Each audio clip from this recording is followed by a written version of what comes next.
खुदावंद की शरीयत की तामील की ख्वाहिश।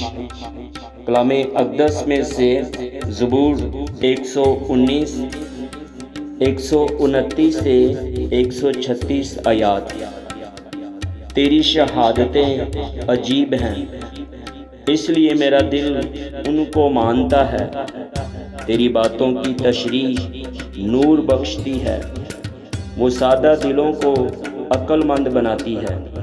मैं खूब मुंह खोल कर हाँफता रहा, क्योंकि मैं तेरे फरमान का मुश्ताक था। मेरी तरफ तवज्जो कर और मुझ पर रहम फरमा, जैसा तेरे नाम से मोहब्बत रखने वालों का हक है।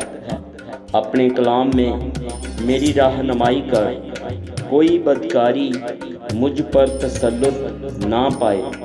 इंसान के जुल्म से मुझे छुड़ा ले, तो तेरे कवानीन पर अमल करूँगा।